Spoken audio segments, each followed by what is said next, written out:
100 வருஷத்துக்கு மேலே ஜப்பானில் இருக்க ஒரு பொம்மைக்கு மனிதர்கள் மாதிரியே முடி வளருதுன்னு சொன்னால் உங்களால் நம்ப முடியுமா? இதை கேட்கும்போது உங்களுக்கு எல்லாருக்குமே பேய் படத்தில் வர ஒரு சில விஷயங்கள் மாதிரி தான் இருக்கும். ஆனால் ரியலாகவே ஜப்பானில் ஒக்கிக்கோன்னு சொல்லப்படுற ஒரு பொம்மைக்கு ரெகுலராக முடி வளர்ந்துட்டு இருக்கு. கிட்டத்தட்ட 100 வருஷத்துக்கு மேலேயும் அந்த முடி வளர்ந்துட்டே இருக்குது. இன்னமும் அந்த முடியை கட் பண்ணிகிட்டே இருக்காங்க.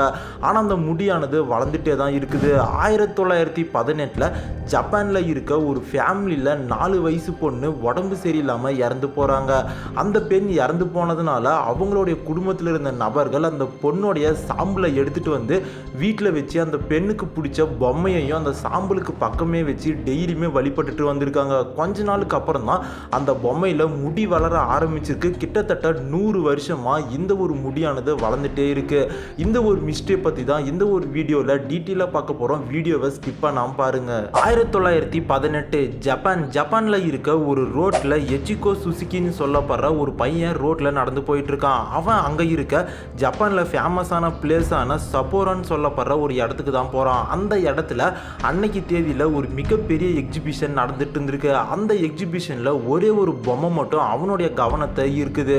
அதுக்கு காரணம் அந்த பொம்மையை தன்னுடைய தங்கச்சிக்கு வாங்கிட்டு போய் கொடுத்தா அவர் ரொம்பவுமே சந்தோஷப்படுவான்னு சொல்லி அந்த பொம்மையை காசு கொடுத்து வாங்குறான். அந்த பொம்மை ஜப்பானோட ட்ரெடிஷ்னல் ட்ரெஸ்ஸை வியர் பண்ண மாதிரி இருந்திருக்கு. அது மட்டும் இல்லாமல் பாப்கட்டோட பார்க்கறதுக்கு ரொம்பவுமே க்யூட்டாக இருந்திருக்கு.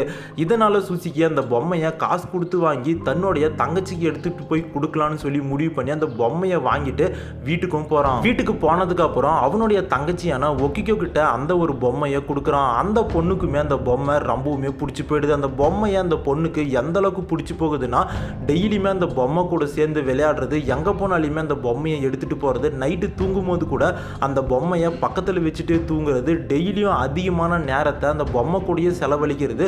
ஒரு கட்டத்துக்கு மேலே அந்த பொண்ணு அந்த பொம்மையாக பார்க்காம தன்னோட வீட்டில் ஒரு ஆளாக பார்க்கவும் ஆரம்பிக்குது. இப்படியே நாட்கள் போக 1 வருஷம் கழித்து ஒக்கிக்கோக்கு உடம்பு சரியில்லாமையும் போகுது. அப்போ பக்கத்தில் இருந்த நிறைய பேர் என்ன சொல்லியிருக்காங்கன்னா, உங்களுடைய பொண்ணுக்கு நிமோனியா வந்திருக்குன்னு சொல்லியிருக்காங்க. இன்னும் ஒரு சில பேர் உங்களுடைய பொண்ணுக்கு மஞ்சள் காமாலை நோய் வந்திருக்குன்னு சொல்லியிருக்காங்க. ஆனால் அந்த பொண்ணுக்கு என்ன நோய் வந்ததுன்னு சொல்லி அவங்க அப்பா அம்மாவால் கண்டுபிடிக்க முடியாமலே இருந்திருக்கு. ஒரு சில மாசங்கள்லயே அந்த பொண்ணு இறந்தும் போது இந்த விஷயம் அந்த பொண்ணுடைய அப்பா அம்மா அண்ணன் 3 பேரையுமே துக்கத்தில் ஆழ்த்துது. அவங்க 3 பேருமே என்ன முடிவு பண்ணுறாங்கன்னா, தன்னோட குழந்தைய எப்பவுமே மறந்துடக்கூடாதுன்னு சொல்லி அந்த பொண்ணுடைய ஞாபகமாக அந்த பொம்மையை வீட்டிலே வச்சுக்கிறாங்க. அது மட்டும் இல்லாமல் அந்த பொண்ணை எரிச்ச அந்த சாம்பலையும் வீட்டில் வச்சு அதுக்கு முன்னாடி வழிபடுறாங்க. எதுக்காக அந்த பொம்மையையும் சாம்பலையும் வீட்டில் வச்சாங்கன்னா, அந்த காலகட்டத்தில் ஜப்பானில் ஒரு வழிமுறைன்றது தொடர்ந்து இருந்துகிட்டே இருந்திருக்கு. அதுதான் இறந்து போனவங்க கூட அவங்களுடைய பொருட்களையும் சேர்த்து புதைக்கிறது, எரிக்கிறதுன்னு சொல்லி ஒரு வழக்கம் இருந்திருக்கு. அதை எதுக்காக பண்ணியிருக்காங்கன்னா, இறந்தவங்க மறுபிறவி எடுத்து வரும்போது அவங்களுக்கு இந்த பொருள் கூடவே போனால் அது ஒரு ஃபீலிங்கை தரும்னு சொல்லி ரொம்பவுமே நம்பிட்டு இருந்திருக்காங்க. இதனால தான் அந்த பொம்மையையும் சாம்பலையும் வீட்டில் வச்சு அந்த பொண்ணுடைய ஃபேமிலி டெய்லியுமே வழிபட்டுட்டு இருந்திருக்காங்க. இப்படியே நாட்கள் போது, நாட்கள் மாதங்களாக மாறுது. ஒரு சில மாதம் வரையுமே அவங்களுக்கு அந்த பொம்மையில் எந்த ஒரு டிஃப்ரென்ஸுமே தெரியாமல் இருந்திருக்கு. நிறைய மாதங்கள் கழித்து தான் அவங்க ஒரு பயங்கரமான விஷயத்தை அந்த பொம்மையில் கண்டுபிடிக்கிறாங்க. அதுதான் அந்த பொம்மையோட முடி கொஞ்சம் லென்த்தாக இருக்கிறதா பார்க்குறாங்க. இப்படி ஒரு சில மாதங்களும் போது அந்த பொம்மையோட முடி லென்த்தாகிட்டே போயிட்டு இருந்திருக்கு. இதை பார்த்து அந்த ஃபேமிலி ரொம்பவுமே பயந்து போகிறாங்க. ஆனால் அந்த ஃபேமிலி இன்னொரு சைடு என்னவா யோசிக்கிறாங்கன்னா, தன்னுடைய பொண்ணோட ஆவி தான் இந்த பொம்மைக்குள்ளே இருக்குது, அதனால தான் இந்த பொம்மையோட முடி வளருதுன்னு சொல்லி இந்த விஷயத்தை யார்கிட்டையுமே சொல்லாமல் அந்த பொம்மையை இன்னும் அதிகமாக டெய்லியுமே வழிபட ஆரம்பிக்கிறாங்க. இப்படியே நாட்கள் போகுது. 2ஆம் உலக போருமே வருது. அந்த சமயத்தில் அந்த ஃபேமிலியால் அவங்க இருக்க வீட்டில் இருக்க முடியாமல் போகுது. இதனால் வேற ஒரு ஊருக்கு மாறி போகலான்னு சொல்லி அந்த ஃபேமிலி முடிவு பண்ணுறாங்க. ஆனால் அந்த சமயத்தில் தான் அந்த ஃபேமிலி இந்த பொம்மைக்குள்ள தன்னுடைய பொண்ணோட ஆவி இருக்கிறதா சொல்லி ரொம்பவுமே நம்பிட்டு இருந்திருக்காங்க. போர் டைமில் இந்த பொம்மையை நம்மளால் சரியாக பார்த்துக்க முடியாது, அதனால் இந்த பொம்மையை பக்கத்தில் துறவிகள் வாழ்கிற இடத்துல கொடுத்துட்டு போகலாம், நம்ம திரும்பி வந்து வாங்கிக்கலான்னு சொல்லி அந்த பொம்மையை எடுத்துகிட்டு துறவிகள் வாழ்கிற இடத்துக்கு போகிறாங்க. அங்கே இருந்த ஒரு துறவிக்கிட்ட இந்த பொம்மையை கொடுத்து, என்னுடைய பொண்ணு இறந்து போயிட்டாங்க, அவங்களுடைய சாம்பல் பக்கத்தில் அவங்களுக்கு பிடிச்ச இந்த பொம்மையை வச்சு நாங்கள் டெய்லியுமே வழிபட்டுட்டு வந்தோம். ஒரு சில மாதங்கள் கழித்து இந்த பொம்மையோட முடி வளர ஆரம்பிச்சிருக்கு. இந்த பொம்மைக்குள்ளே என்னுடைய பொண்ணோட ஆவி இருக்குது, இந்த பொம்மையை நீங்கள் ரொம்பவுமே பத்திரமா பார்த்துக்கோங்கன்னு சொல்லி அந்த துறவிக்கிட்ட சொல்கிறாங்க. ஆரம்பத்தில் அந்த துறவியுமே இந்த விஷயத்தை நம்பாமல் இருந்தாலுமே இவங்களோட நம்பிக்கையை நம்ம எதுக்கு கெடுக்கணும்னு சொல்லி, நீங்கள் போயிட்டு வர வரையும் இந்த பொம்மையை நான் ரொம்பவுமே பத்திரமா பார்த்துக்குவேன்னு சொல்லி அந்த பொம்மையை வாங்கி வச்சுக்கிறாரு. அந்த ஃபேமிலியுமே அவங்க இருக்க ஊரை விட்டுட்டு வேற ஒரு ஊருக்கு போயிடுறாங்க. ஆரம்பத்தில் இந்த துறவி அவங்க சொன்னதை எல்லாமே நம்பாம இருந்திருக்காரு. அந்த பொம்மையை அவர் இருக்க மாஞ்சின்னு சொல்லப்படுற கோயிலுக்குள்ள எடுத்துட்டு போய் வச்சு அதை பாதுகாப்பாக பார்த்துக்கிறாரு. ஒரு சில மாசங்கள் கழிச்சு அவருமே அந்த விஷயத்தை நோட் பண்றாரு. அந்த பொம்மையோட தலைமுடி வளர்றத அவருமே பார்க்குறாரு. இன்னும் ஒரு சில மாசத்துல ரொம்பவுமே வேகமாக அந்த தலைமுடிகள் வளர்ந்துட்டே இருந்திருக்கு. அப்போதான் அந்த கோயிலில் இருக்க எல்லா துறவிகளுமே இந்த பொம்மைக்குள்ள அந்த பொண்ணுடைய ஆத்மா இருக்குதுன்னு சொல்லி அந்த பொம்மையை ரொம்பவுமே பாதுகாப்பாக பார்த்துக்கிறாங்க.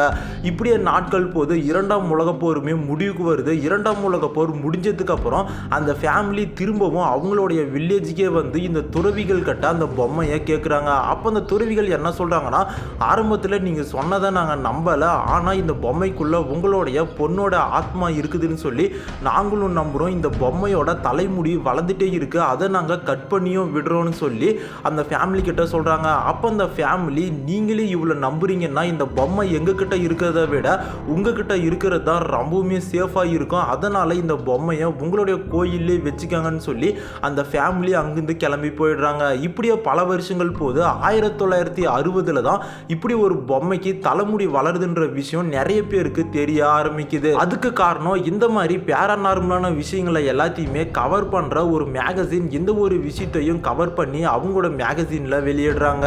இதனால ஜப்பான்ல இருக்க எல்லா மக்களுக்குமே இந்த ஒரு விஷயம் தெரிய ஆரம்பிக்குது. நிறைய மக்கள் பொம்மைக்கு எப்படி முடி வளருன்ற அந்த ஒரு கியூரியாசிட்டியிலே இந்த பொம்மை இருக்க கோயிலுக்கு வந்து இந்த பொம்மைகளை பார்க்க ஆரம்பிக்கிறாங்க. டெய்லியுமே லட்சக்கணக்கான மக்கள் அந்த கோயிலுக்கு வர ஆரம்பிக்கிறாங்க. அப்போ அங்கிருந்த ஒரு சில மக்கள் இந்த பொம்மையை பார்த்து பயப்படவும் ஆரம்பிக்கிறாங்க. இன்னும் ஒரு சில மக்கள் இது பொய், ஏமாத்துறாங்கன்னு சொல்லியிருக்காங்க. இன்னும் ஒரு சில மக்கள் அந்த கோயில் நிர்வாகத்துக்கிட்ட இந்த பொம்மைக்குள்ள ஒரு பொண்ணுடைய ஆத்மா இருக்குதுன்னா அது கெட்ட விஷயம், இதை எதுக்கு கோயிலுக்குள்ள வச்சிருக்கீங்கன்னு சொல்லி கோயில் நிர்வாகத்தை பார்த்து கேள்வி கேட்கவும் ஆரம்பிக்கிறாங்க. ஆனால் அந்த கோயிலோட நிர்வாகம் என்ன சொல்லியிருக்காங்கன்னா, இந்த பொம்மைக்குள்ள இருக்கிறது ஒரு சின்ன பொண்ணோட ஆத்மா, இது வரைக்கும் இந்த பொம்மையால் யாரோட உயிருக்கும் எந்த ஒரு ஆபத்துமே கிடையாது, இது சுத்தமான ஆத்மா, அதனால தான் கோயிலுக்குள்ள வச்சிருக்கோம், இன்னும் எத்தனை வருஷம் ஆனாலையும் இந்த பொம்மை கோயிலுக்குள்ள தான் இருக்குன்னு சொல்லி அந்த மக்களுக்கு பதில் சொல்லியிருக்காங்க. ஆனால் சயின்டிஸ்ட் இந்த ஒரு விஷயத்தை நம்பாம எப்படி ஒரு பொம்மையோட தலையில முடி வளரும், ஒரு ஆத்மா எப்படி ஒரு பொம்மைக்குள்ள இருக்கும், இது எல்லாமே போய் இந்த பொம்மையை நாங்கள் செக் பண்ணி பார்க்கணும்னு சொல்லி 1960 இந்த பொம்மையை செக் பண்ணியும் பார்க்குறாங்க. அப்படி செக் பண்ணி பார்க்கும்போது இந்த பொம்மையோட முடி வளர்றதுக்கு 2 காரணம் தான் இருக்க முடியும்னு சொல்லி 2 தியரியை முன்வைக்கிறாங்க. ஃபர்ஸ்ட் தியரியா சயின்டிஸ்ட் என்ன சொல்றாங்கன்னா, இந்த பொம்மையோட தலையில இருக்கிறது பிளாஸ்டிக் முடியே கிடையாது, இது உண்மையான மனிதனோட முடி. அந்த முடியை இந்த பொம்மையோட தலையில ஒட்டி வைக்கும் போது கொஞ்சம் மடிச்சு கம் போட்டு தான் ஒட்டி வச்சிருக்காங்க. அந்த கம்மோட ஸ்ட்ரென்த் கொஞ்சம் கொஞ்சமா குறைய உள்ள மடிச்சு வச்சிருக்க முடி கொஞ்சம் கொஞ்சமா வெளியே வருது, அதனால தான் இந்த பொம்மையோட முடி வளருதுன்னு சொல்லி சயின்டிஸ்ட் சொல்லியிருக்காங்க. ஆனா என்னதான் அந்த கம்மோடைய ஸ்ட்ரென்த் போய் உள்ள மடிச்சு வச்சிருக்க முடி வெளியே வந்தாலுமே கிட்டத்தட்ட 100 வருஷத்துக்கும் மேல அந்த முடி வளர்ந்துட்டே இருந்திருக்கு. 100 வருஷத்துக்கு வெளியே வர அளவுக்கு அவ்வளோ முடியை உள்ள மடிச்சு வச்சிருக்க முடியுமான்னு சொல்லி ஒரு கேள்வியை கேட்டிருக்காங்க. சயின்டிஸ்ட் 2வது தியரியா என்ன சொல்றாங்கன்னா, இந்த பொம்மையோட தலையில இருக்கிறது உண்மையான மனிதனோட முடின்றதுனால மனிதனோட முடி ஒரு சில டைம் காற்றுல இருக்க ஈரப்பதத்தினாலையும் அங்க இருக்க சுற்றுச்சூழல்னாலையும் கூட வளரும், அப்படிதான் இந்த பொம்மையோட முடியும் வளருதுன்னு சொல்லியிருக்காங்க. ஆனா கிட்டத்தட்ட 100 வருஷத்துக்கும் மேலையும் இந்த பொம்மையோட தலையில இருக்க முடி வளர்ந்துட்டே இருக்கு. இன்னை வரையுமே இந்த முடி எப்படி வளருதுன்னு சொல்லி யாராலையுமே கண்டுபிடிக்க முடியாம இருக்கு.